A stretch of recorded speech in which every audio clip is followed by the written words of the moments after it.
conversation. We want to stay on track and on time with the agendas. And, we'll probably reroute some topics like other city issues and the development topics outside of today's scope.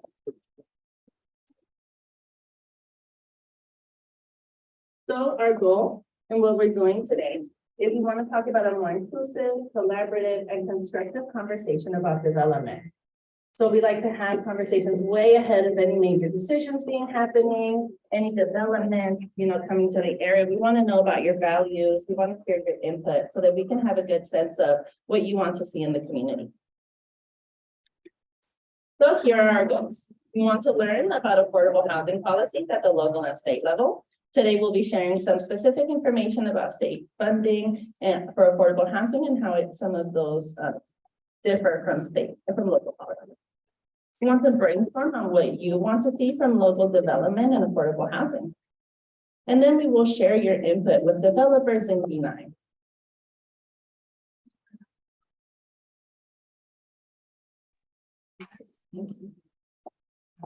So please remember today's agreements once we break out into our small groups later on, that it all comes down to respecting each other, that this is a safe space. You're all welcome to either share your input out loud or use the note cards that are available to you. We have a basket in the back where you can drop them off before you leave today.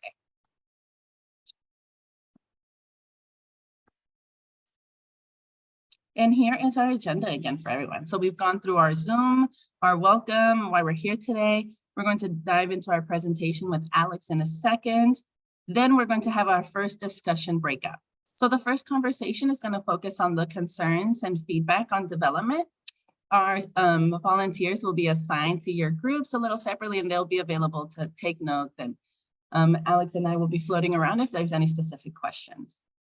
Then we're going to do a little report back where either the facilitator or a member of your group can tell the larger audience about the input and the major themes you may have shared. Then we're going to have a little break and receive some affordable housing testimonials from members of our community who currently live or have lived in affordable housing and can share some on-the-ground insight. Our second breakout is going to be about what you want to see from development. So we really want to hear your input on what are some valuable features, what are some good ideas for developments to incorporate in your neighborhood. Again, we're going to give you an opportunity to share the key takeaways either as one of your members from the group or the facilitator. We're going to share about our next step, what we plan to do with all of that information, and then we invite you to stay for lunch. We'll have some kebabs arriving later, some yummy chicken and beef and salads and rice, so hope you'll stick around. Now I will hand over the mic to Alex, who will kind of be diving into our affordable housing today. Thank you so much.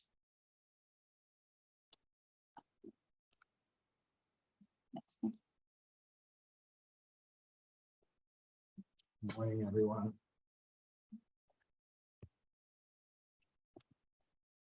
Thank you so much for being here. My name again is Alex Shoor. I'm one of the co-founders. I'm the executive director of Catalyze SV. We're so excited to hear your input on affordable housing today. But before we do, we've been hearing a lot from the community about what exactly is affordable housing. What does that mean? That term is shared a lot. And in fact, later in this year, we're going to be doing an educational event going into it even further. Oh, yes, thank you. I'm not used to needing a microphone, so yes, thank you. So we wanted to talk a little bit about what affordable housing is. There is a fair amount of affordable housing projects that are being proposed here in the neighborhood, and we just wanted to give the community a sense of what that looks like. So for those of you who are interested or curious, we are here in District 9 in the city of San Jose. The boundaries have changed a little bit because of redistricting every 10 years. So you can see the community that we're in, and a lot of projects are coming, as I said, to this area. So affordable housing, very simply put, is for folks who live below a certain income level. It's housing that's dedicated to people of an income below a certain income. And how many affordable housing units there may be in a neighborhood or in a project, and the income requirements for the people that live there can vary greatly from one project to the next. Developers will often choose the amount and the extent of affordable housing they want. And then state and local governments will often provide funding to help those affordable housing projects get built. Simply put, when you build an affordable housing project and you limit the amount of rent that can be charged, the developer has to make that money up another way. And the way they make it up is through state and local funding that helps pay for those costs. There is affordable housing that you can actually purchase, but most of the affordable housing we're seeing in San Jose right now is rental housing. So we'll be talking more about that. Affordable housing, here's a project in city of San Jose along Alum Rock Avenue. You're seeing some Catalyze SV members who actually did a tour of this project called Quetzal Gardens. You can see on the picture on the right is actually the rooftop space. So we've got beautiful, beautiful foothills on both sides here in Silicon Valley. And it's really nice to see affordable housing project with a rooftop activated that residents can go up there and enjoy. You can see the colorful yellow panels in the second photo and the ground floor activation where you have Excite Credit Union, the nonprofit Somos Mayfair, and the nonprofit, the Latino Business Foundation, all occupying this space over there on the photo on the far left. Here's another project or two not far from here. You can see the Lee Avenue Senior Apartments on guess what street, Lee, and IMSC Village, another affordable housing project. So you can see that affordable housing projects can bring a lot of vibrancy to a neighborhood. What does it mean with these income limits? We wanted to share a little bit more about what it entails to live in affordable housing. So let's focus in on that 4-person, 100% AMI level. That's 168,000. This is considered the median income for the entire county. And so if you're a family of 4 and you and maybe a significant other, or maybe it's just you, make less than $168,500, you now qualify for affordable housing. So if a developer says, I'm going to build 50 affordable housing units, and I'm going to reserve all of those for people who make 100% or less of the area median income, then that will actually be an income of 168,000. It's weird to hear yourself echoing. So it doesn't mean if you make $50,000 that you can't live there. You can. It's 168,000 and less. And so as you go further down this chart toward these lower area median income levels, it means it's reserved for folks who make even less money. And so if you want to build affordable housing for the folks who are neediest in our community, a developer would reserve affordable housing for this lower income level. If they want to build it for folks of higher income, they go more to that 120%. So if you can believe it, if you are a family, let's say of 4, and you make $202,200, you actually qualify for affordable housing in Santa Clara County. So the residents that will be living in that development could be folks who are I was talking with some firefighters this week. They can make up to $120,000 in San Jose to start. So firefighters, nurses, et cetera, can qualify to live in affordable housing in our community. Any questions on that? Yes.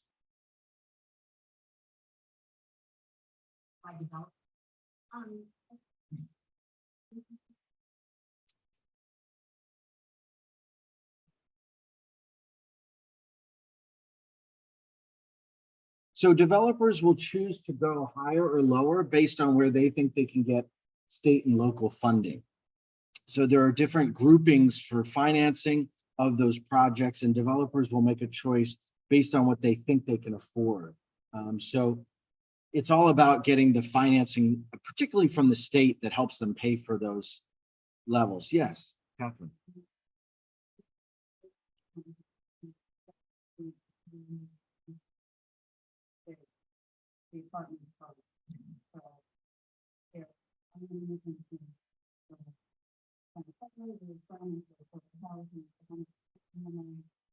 So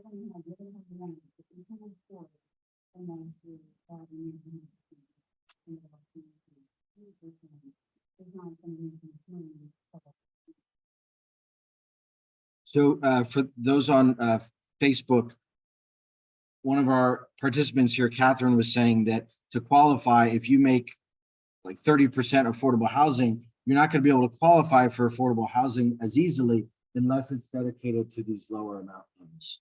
Yes.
Is that a rhetorical question or no? Okay.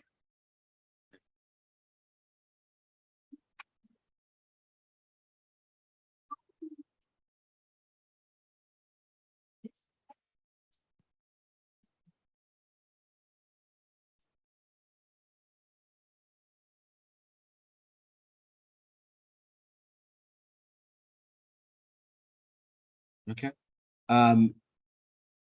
I guess I would say that 94% of land in San Jose is dedicated to single family homes. And so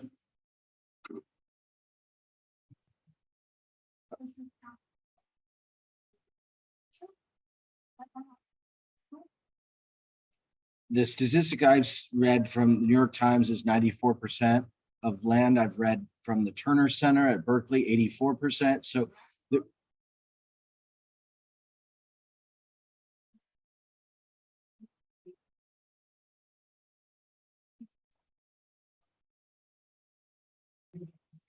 okay, well,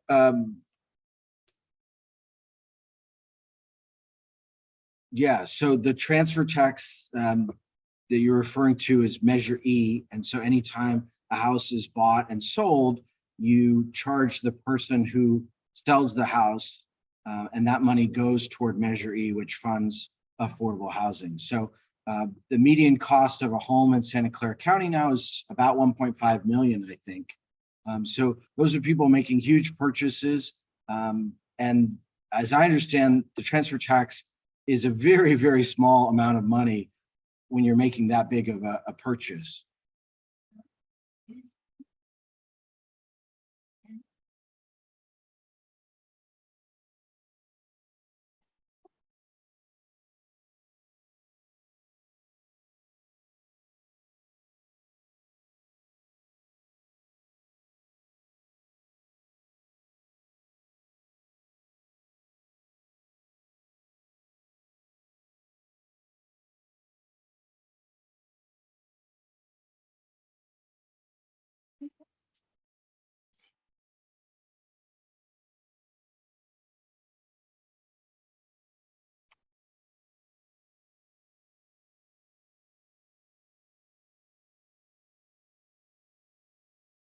Sure. Well, it sounds like we're having a little bit of back and forth. I wonder if we can keep going through some of the slides, and if you want to revisit this a little bit later, happy to do so. Any other questions on this slide or this information? Okay, so its sister slide is just how does that translate to rents? So let's go back to that family of four who, let's say, makes 120% of the area median income. Again, that area median income is 168,000. So the family of four, let's say it's 3 bedrooms, that would be $5,000 in rent. still a pretty high amount of money, right? So that's a definition of affordable housing. And we just like to share this information so you know how many folks or the level of rent that folks might be able to afford or be charged as a result of living in affordable housing. Yes, please.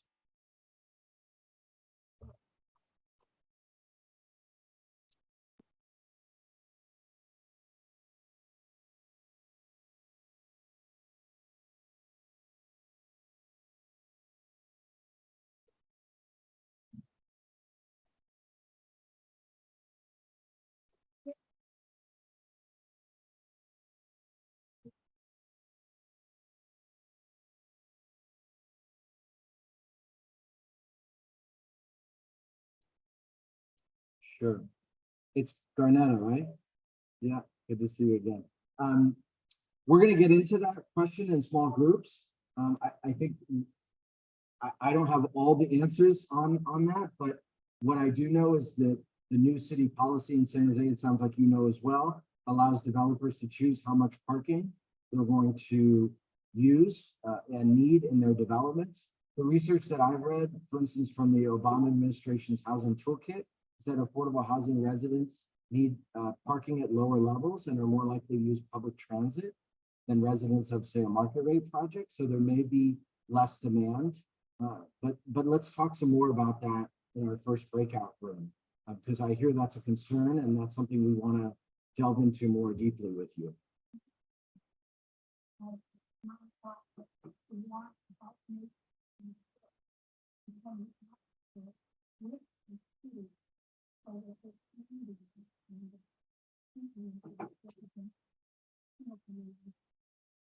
Yeah. Sorry, did you want to say something? Okay, great.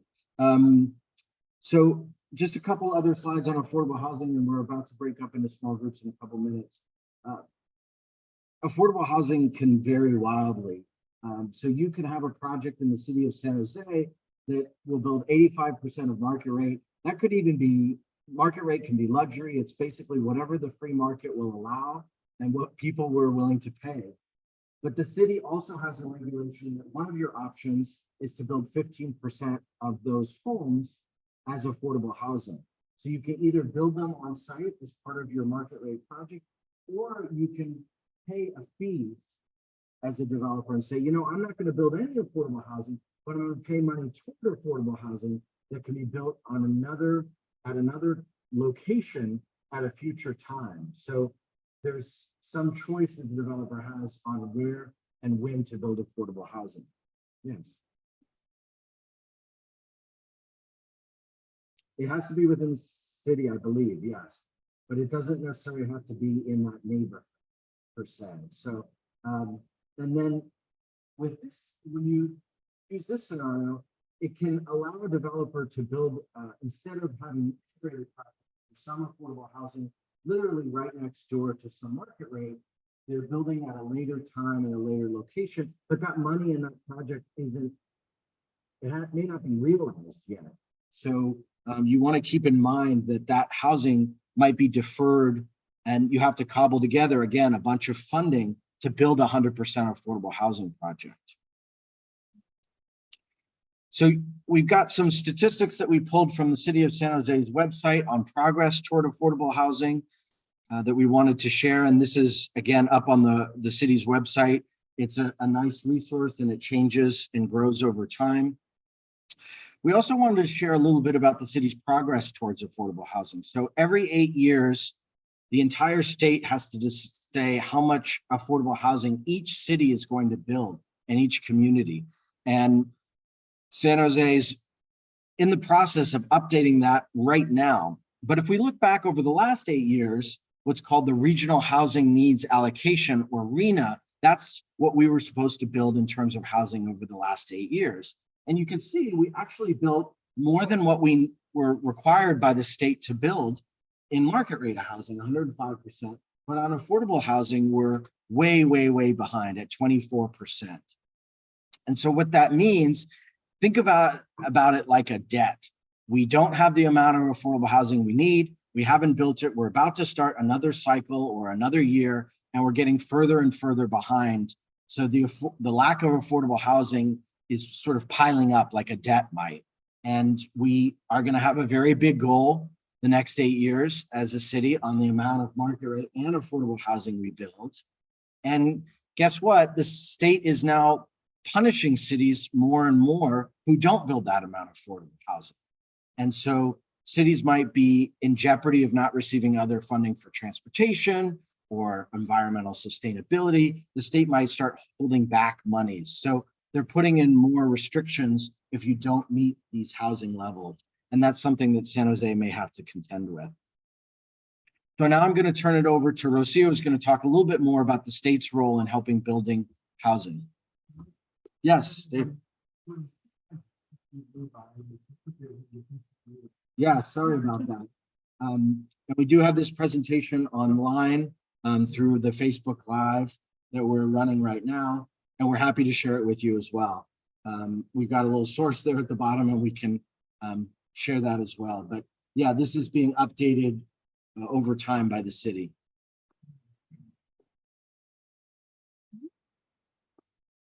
Awesome. Thank you, everyone. So it sounds like many of you are familiar with the local sources of funding. So we thought today might be a valuable use of our time to go over one of the state funding sources and kind of how they play into the mix. So Home Key Projects, this is a funding pool for affordable housing from the state of California. And there are two. So Home Key Projects, it provides state funding for affordable housing, and these are proposed by cities and counties, usually in partnership with a developer. There's also the accelerators for affordable development, which we won't get into today, but this fund is used to fill in the gaps where there's affordable funding projects that have been proposed, and for whatever reason, they might need an extra little bit of money in order to meet their construction dates and goals and things like that. But the Home Key projects are a little more general, so we'll dive into that. So Home Key projects generally are 100% affordable. So Alex told us a little bit about how, widespread that mix of housing levels can be when we hear affordable housing. So developers and cities and counties, they have the option of meeting one of these levels. So they can either propose 100% of the units to be an affordable housing mix. Those levels are kind of up to the counties and the developers to propose, or they can do a mix where only 50% of the units are affordable housing, and then the rest are market rate housing. These points that you see here, that's kind of the value system that the state places on the different proposals. Yes. Yes, Home Key specifically. They have much quicker construction timelines, so the state wants to turn around affordable housing as quickly as possible in many areas. As Alex mentioned, we have our benchmarks of units that need to be constructed, and this is their attempt at helping cities and counties meet those goals as fast as possible. So that means that once a developer or a city is awarded funding, they have 60 days to break ground. So when they propose the funding to the state, all of their plans, all of their siting, everything has to be figured out with the city or the county. And then afterwards, they have 8 months to complete the project.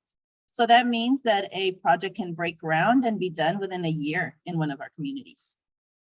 The requirement is that they propose a plan for community engagement. There's no real mandates on what that should look like. So most developers, they schedule one community engagement meeting with the residents, and that's about it. So what are our key takeaways kind of hearing about that? Is that affordable housing covers a wide range of income levels. State funding projects create, accessible housing options, and there's definitely room for more community engagement to support effective development. So what's our role today? We really want to have a collaborative and constructive conversation with all of you about what development can look like successfully in the neighborhood. We want to collect your input and your feedback and create a mechanism of accountability where we can share that with developers or other stakeholders as they're kind of thinking about how to enter the neighborhood. So our small group conversations today, you will have an opportunity to talk amongst yourselves and with our facilitators about the ideas that you might have. Then we'll have an opportunity to report back themes And hopefully we'll be able to create a really valuable report based on all of this input. So I am going to give you a few minutes to move, but before I do that, does anyone else have questions on the state funding? I know it was kind of brief, but the overall theme again is that we need to kind of get ahead of the curve and provide community input. Yes.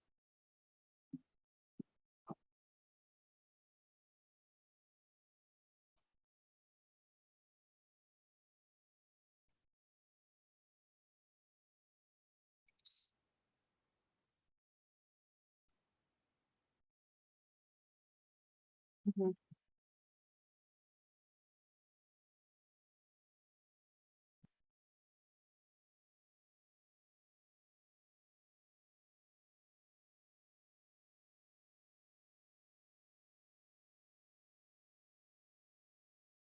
Mhm.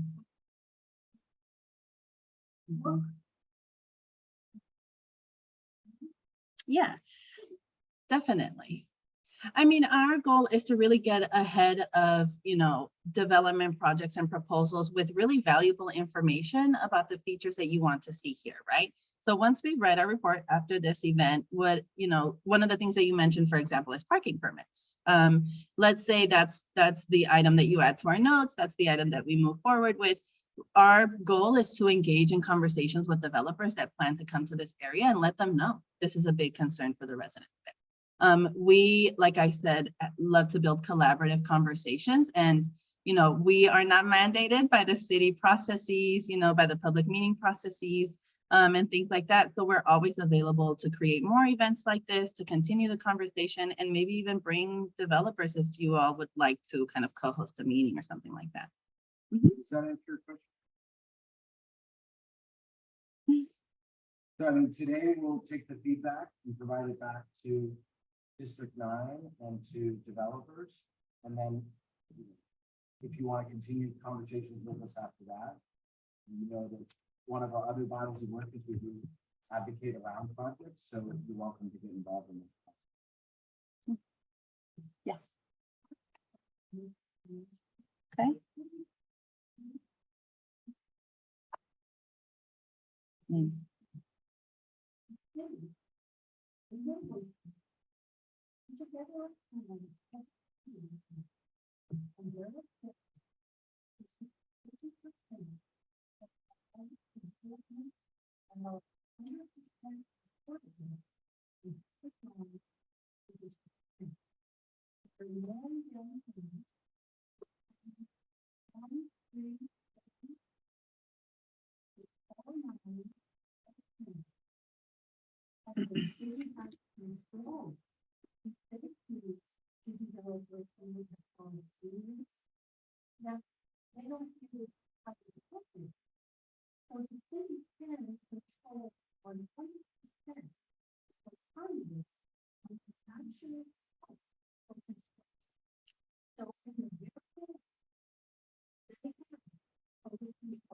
Thank you so much.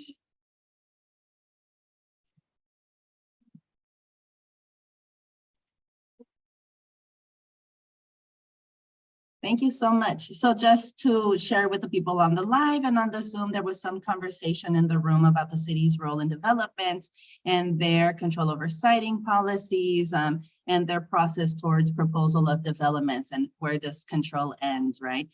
So thank you so much for that. I think, Catherine, you had one more comment?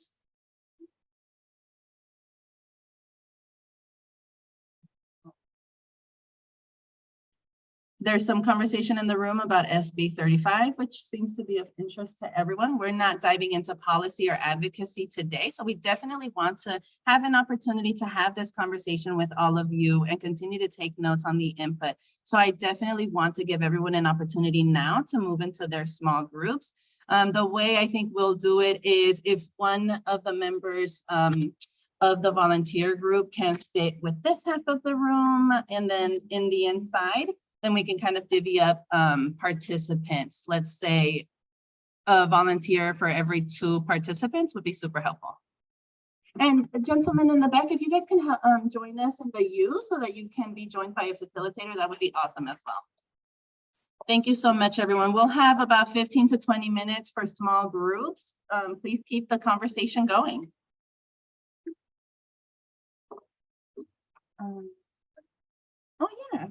And for those of us on Zoom or live, please feel welcome to submit your comments related to this slide on Zoom. Yeah. That should be closer to that one more. Yeah, so we'll give them about 15 minutes and then we'll switch.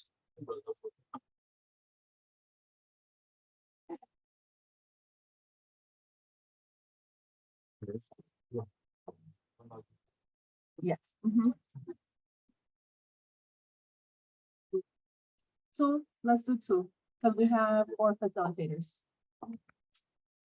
Uh,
Yeah, that's what I was trying to do. You have this small height control stuff. And yes, so that's there, and then there's a zoom. Do you still want? Yeah. Am I muted right now? Do you want mute?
Mhm.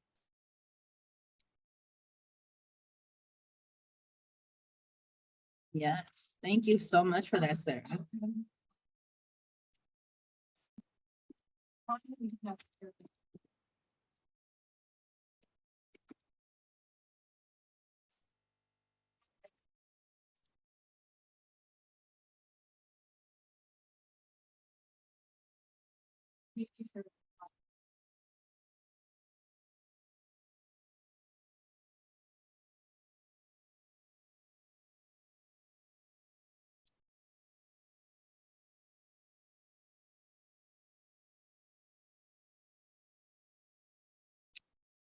Awesome. Thank you so much for that, Sarah. Yes, definitely.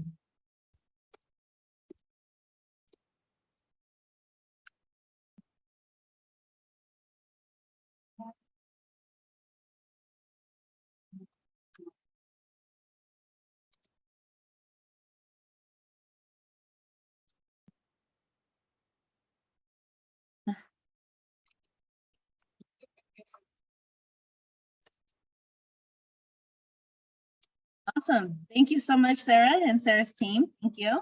Okay, then. All right, Kevin.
Okay.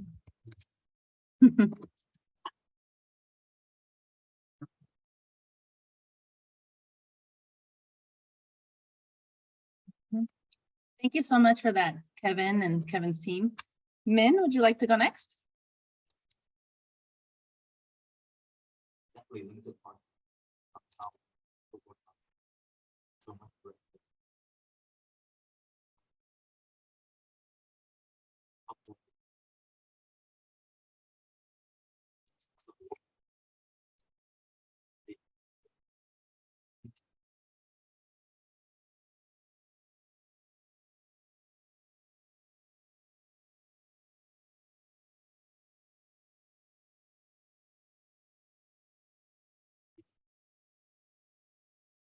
So let's say you are joking, very important, and if into the street, also create a competition in the neighbors. We also talked about how the they need to work on transportation.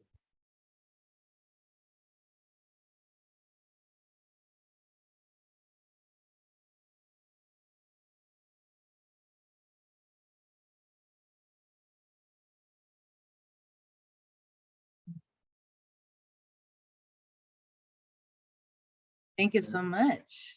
Okay, and our last facilitator, Pamela.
Wonderful. Thank you so much, everyone. We greatly appreciate all of the input. Please also feel welcome to submit more note cards. We have a little basket in the back if you'd like to deposit them there. And as you can see, I've taken notes on our slides. All of this will be typed into a better report, with sentences, but we also have this here for accountability and transparency. So now we will take a break from our small groups to hear a little bit from our community members who live in affordable housing. We are going to give the mic first to one of our participants on the Zoom, Deborah. So let me let her unmute herself so that we can welcome her into the conversation. Deborah, here we go. I just allowed you to talk. Are you ready? Yes, can you hear me okay?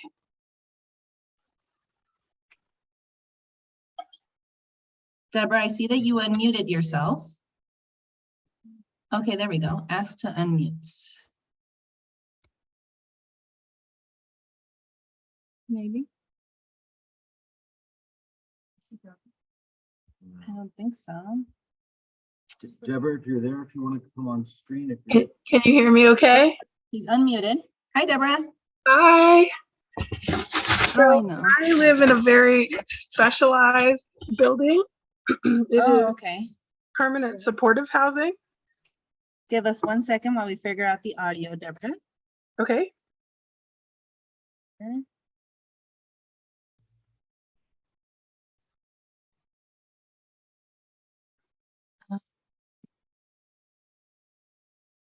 Deborah, can you try saying something for us? Hi. Can you hear me? Here. Okay.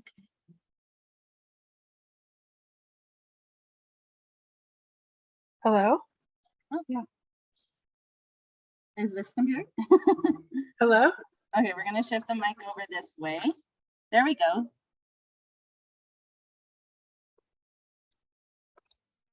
Can you hear me now?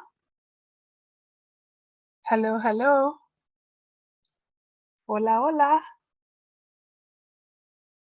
Hear me. Hey, Okay. Deborah, we can hear you now. You can? Yeah. Okay, great.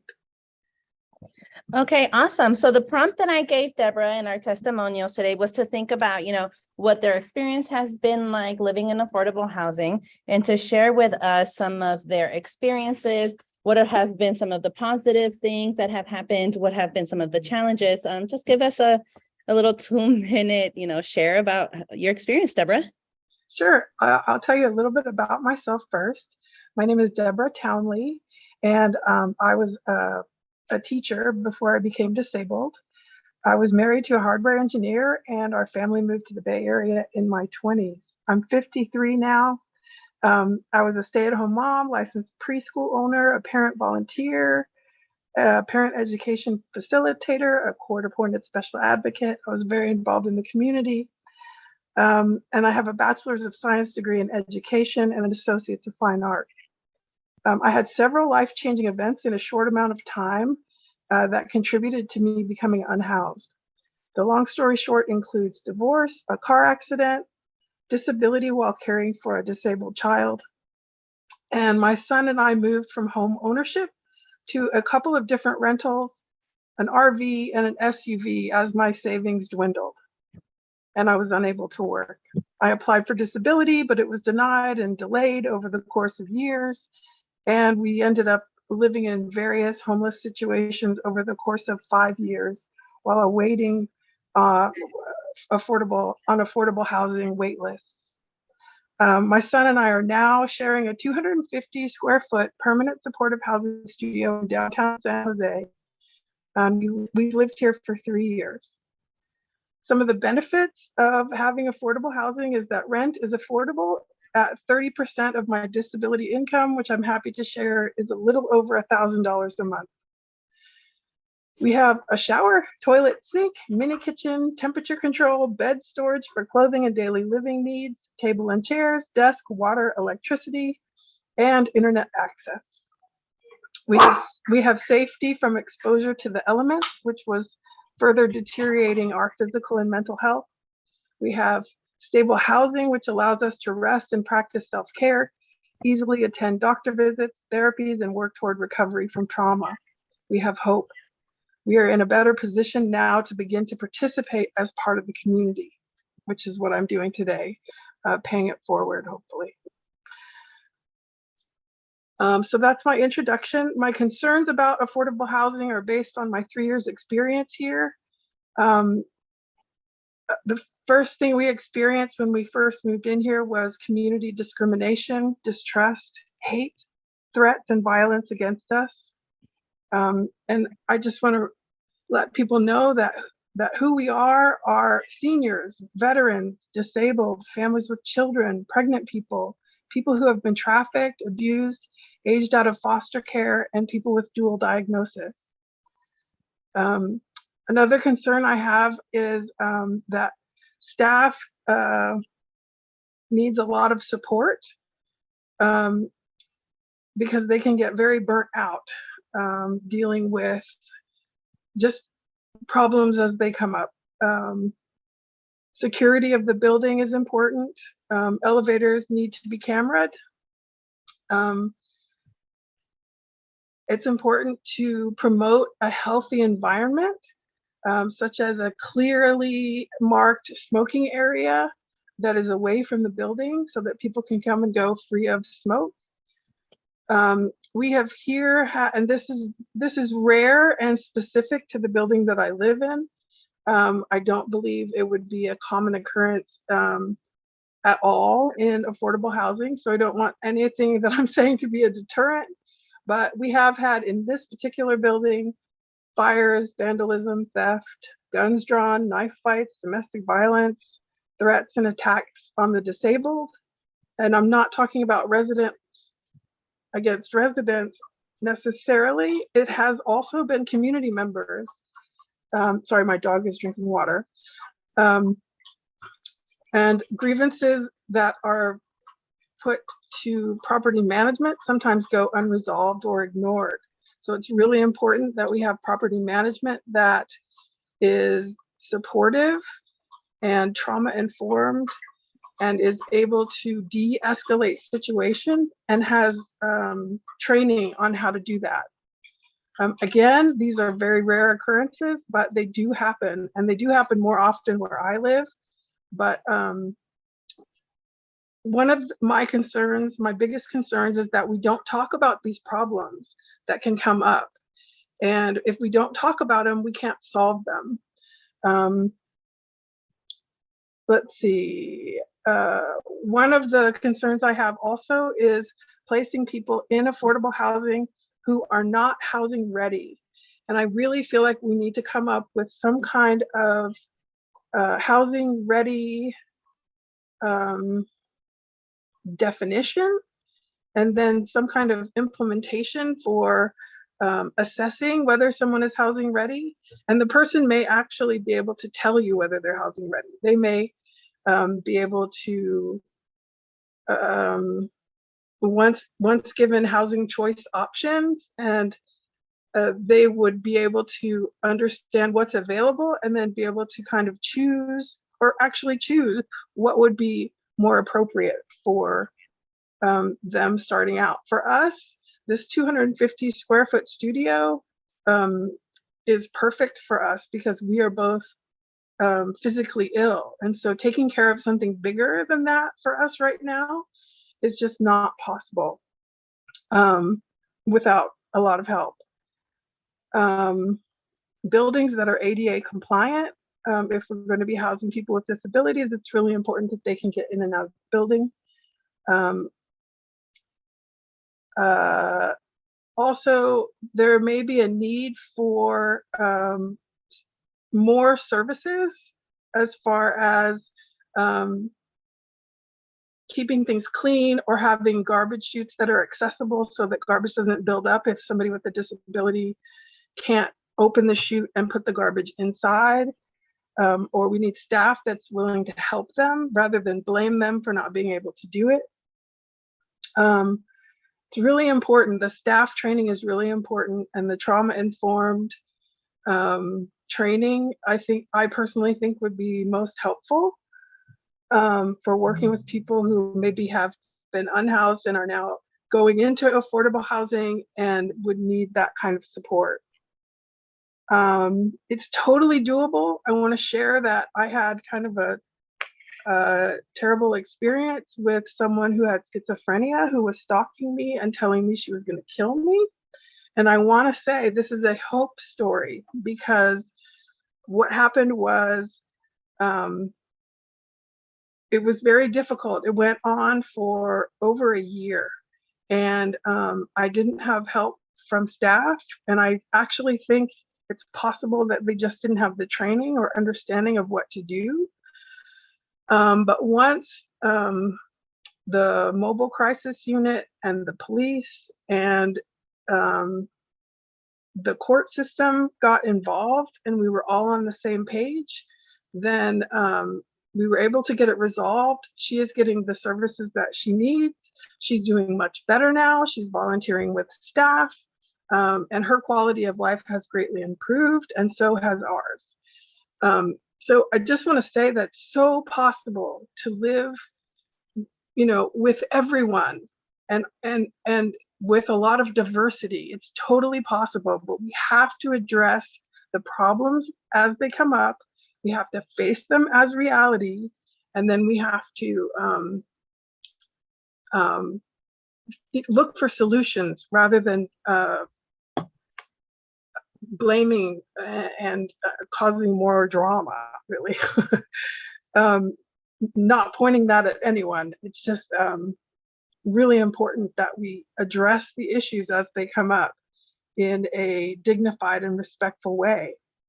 Thank you so much, Deborah. Thank you so much for addressing our question about concerns, as well as giving us some insight into yourself and your experience.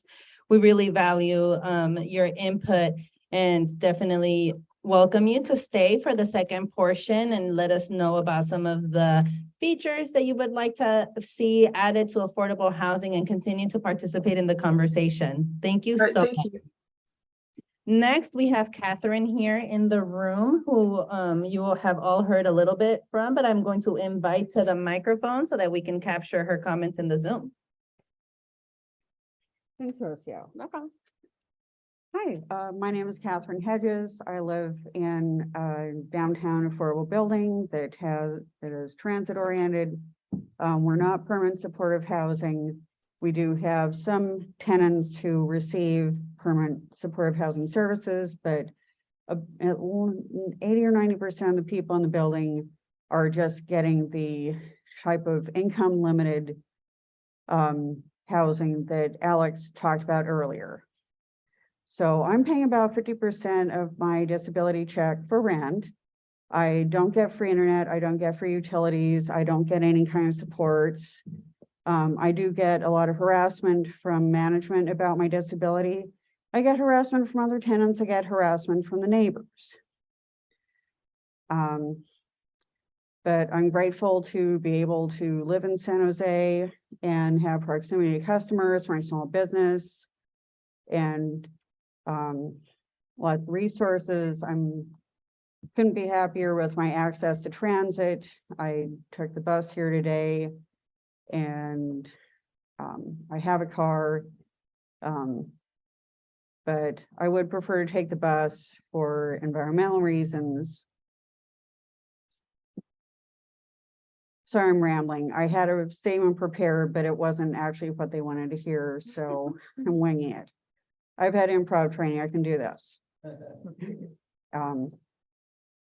But you know, I'm glad to be able to live in San Jose. I'm glad to be a part of many community groups. I do a lot of advocacy around affordable housing. I'm in SHAC, Sacred Heart Housing Action Committee, and we actually have a campaign going now for tenant right to counsel. And what other work do I do? Anyway, I'm in various community groups, and I'm rambling. Catherine, would you like to tell us how you accessed affordable housing? Yeah, I actually had to win a lottery to get an apartment. They had a pre-application interest list while the building was being constructed. Back then, tech shop was still a thing downtown, and that's where I made my arts and crafts. And I wanted to be closer because I lived in Sunnyvale. And so I put my name in the lottery, and my name came up, and I moved in, and it was a much bigger apartment. My previous apartment was the size of what Deborah was talking about. My current one is about 450 square feet. We would love to see me stop sharing this presentation so that our members could potentially see you in the room. Sorry about that, everyone. Oh, here we go. Okay, there you are. Hi. Yeah, so where was I? You had to win the lottery. Yeah, during I- construction, you had yeah. to fill it out. And How long did that whole process take? I think it was about a year and a half from when I signed up to when I actually moved in. The application process was absolutely grueling. They looked at my employment record going back to the year 2000. I very nearly didn't get my apartment because I had received short-term disability, and some credit union had that listed as an employer. So I had to go to the EDD and get a letter from them that I no longer worked for them. And they don't just let anybody walk in off the street. You have to qualify. And I have neighbors who our daycare workers, waitresses, retail staff. At least one has her own house cleaning business. There's young men who drive a truck with equipment. I don't know if they're construction journeymen or what, but they, so many of my neighbors are people who provide essential services. And I think it's a benefit to the community to have them live in the community instead of commuting in from Fresno or something. We keep hearing about the climate crisis. Why would we want people to be commuting in several hours a day? And they're certainly not going to be able to afford electric cars. And so people should be willing to support having the people who provide essential services live in the community. The people who work at this library would not be able to afford market rents. They would qualify to live in my building. We're about, I think it's 30 to 60% AMI. And Wonderful. Thank you so much, Yeah. Catherine. That was Thank you. great. You come this way if you like. Just step over the court. Thank you. Awesome. Thank you so much. Thank Thank you you. so much. Let me unmute.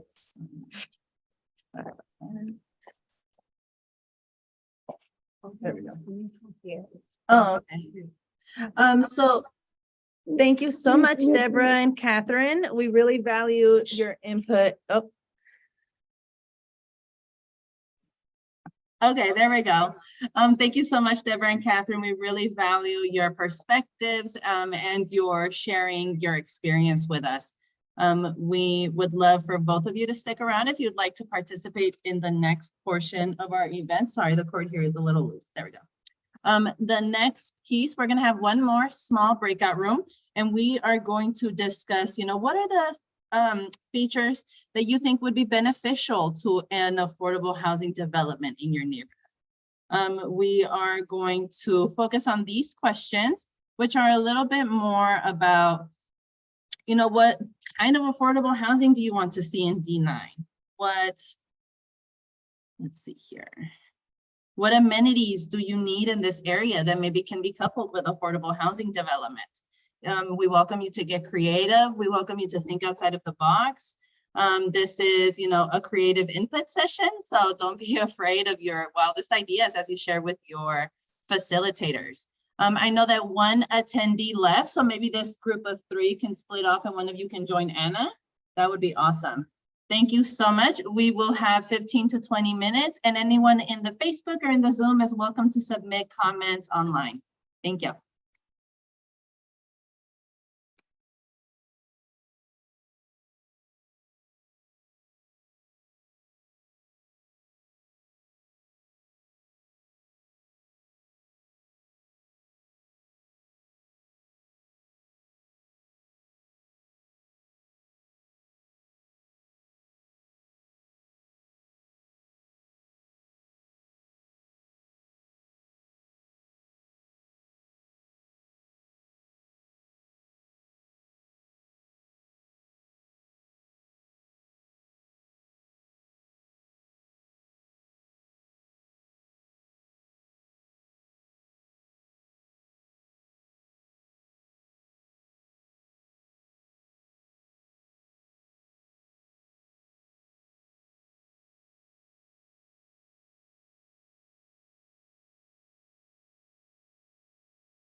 We also want to say thank you to our interpreters, Anna and Min. They didn't make great use of their skills today, but we're super happy to offer those services and continue our efforts for inclusivity.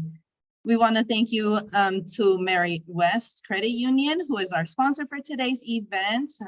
Christina Thatch joined us today. She brought the donuts and coffee, and Helen Grace Jones helps coordinate.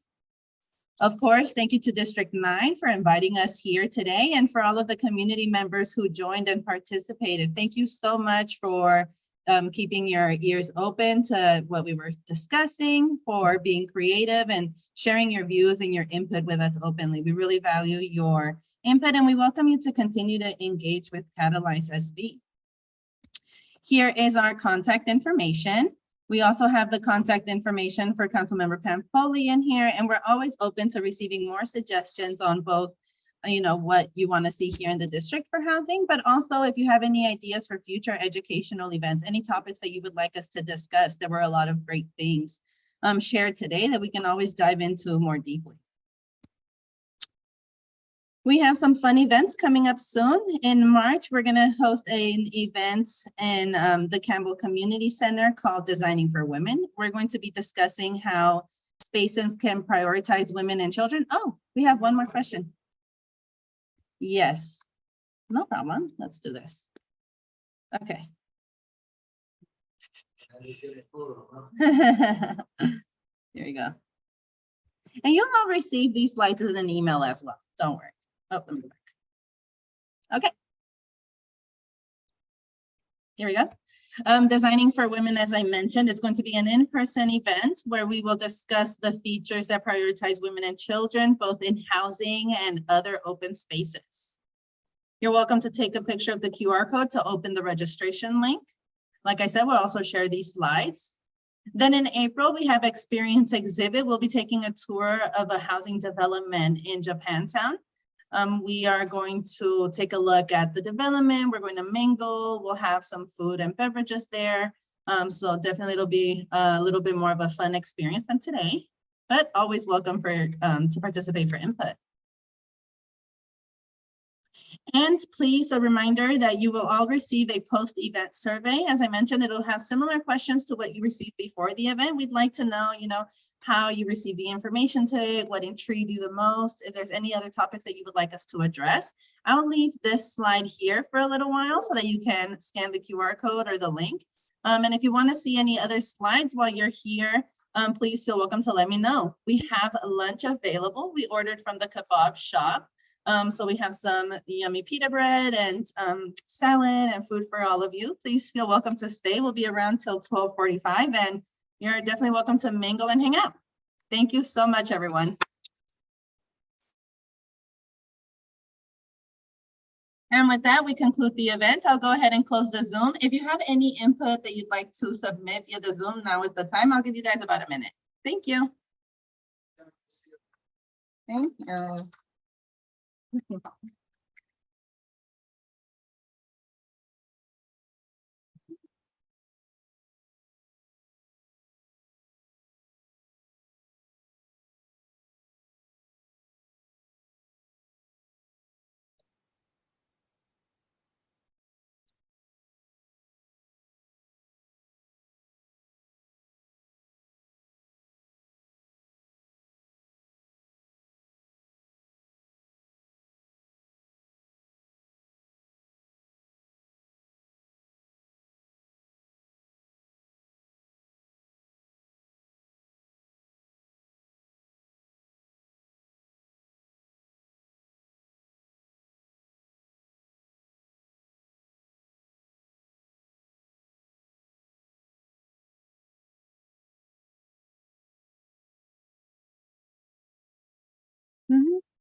Okay. 1 minute. This one? Gina, this one?